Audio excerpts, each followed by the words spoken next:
Tukar kan. Makanya saya bingung. Kalau Yuda Agung masuk ke saya, jangan-jangan orang Pak Ferry mau nekan saya di dalam. Enggak, itu suatu exchange yang pertukaran yang saya pikir seimbang. Nggak ada yang aneh. Kalau independensi nggak ada hubungan, kecuali nanti pada waktu ngambil keputusan ada intervensi langsung dari pemerintah. Selama ini kan nggak ada. Jadi BI independen, kita jalankan fiskal, mereka jalankan moneter, kita koordinasi di KSSK untuk memastikan kebijakannya walaupun sama-sama independen, tapi memastikan kedua kebijakan bisa menciptakan pertumbuhan yang lebih cepat seperti yang disarankan di rapat KSSK barusan dengan DPR. Pak, itu apakah nanti Pak sebagai elemen dari pemerintah, Pak? Apanya? Oh, saya nggak tahu. Saya hanya terima nasib aja.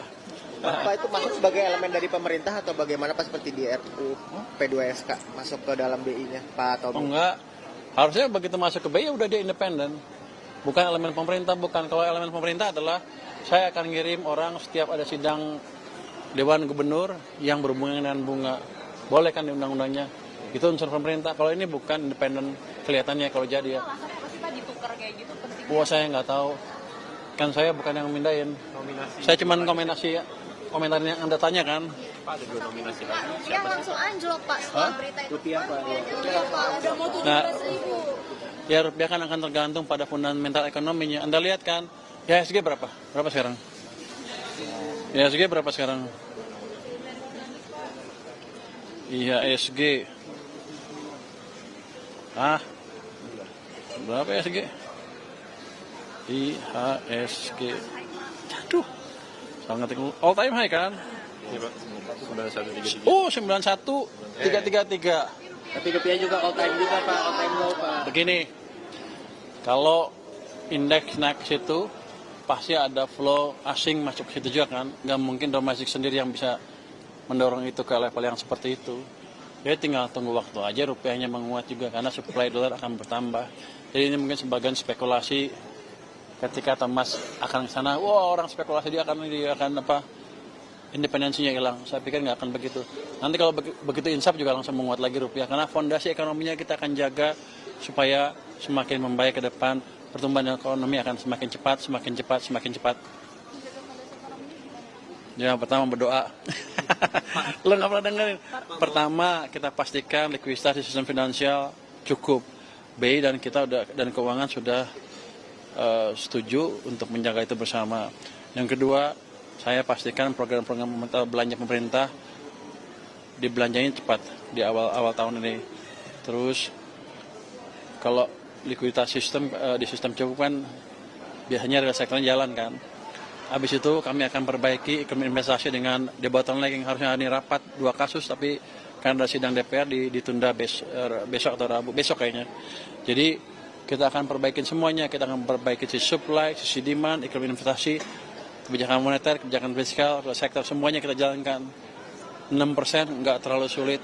Bukan kemarin, saya bilang kan dalam setahun. Tahun ini 6% bisa.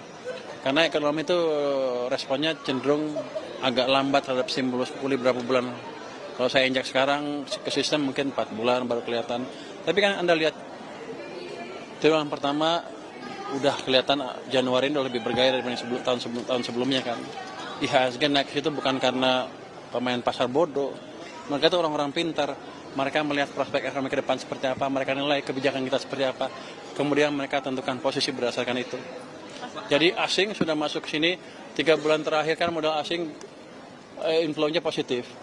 Pak, mau update mengenai cukai layer baru untuk rokok ilegal, Pak? Iya, Pak. Itu jadi rinciannya gimana sih, Pak? Apakah akan ada cukai baru untuk khusus rokok lokal atau seperti apa gitu, Pak? Kita ciptakan cukai baru khusus belum diputusin. Tapi ada diputusin kira-kira akan memberi ruang pada rokok-rokok ilegal untuk masuk ke situ. Nanti begitu ada cukai itu mereka masih main juga, kita kan tahu pusat-pusat industrinya di mana, saya akan tutup. Yang ditetapkan sebagai rokok lokal itu ada pemisahnya nggak sih, Pak, antara rokok impor dari luar ataupun ada rokok yang memang rokok lokal, pure lokal. Rokok pure lokal yang ada di Madura itu? Iya, Madura dan tempat-tempat lain.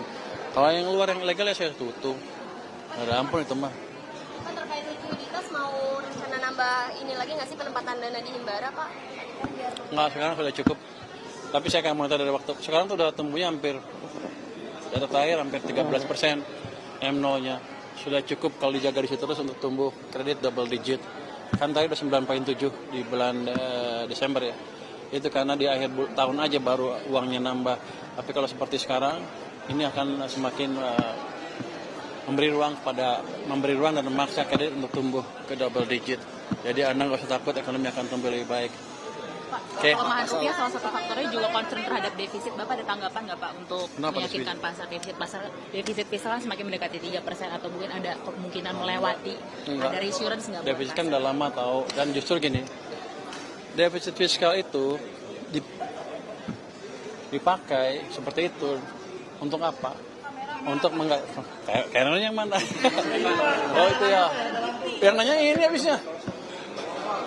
Untuk menggairahkan perekonomian dalam negeri, kita hidupkan permintaan maupun sisi permintaan dan penawaran di dalam negeri.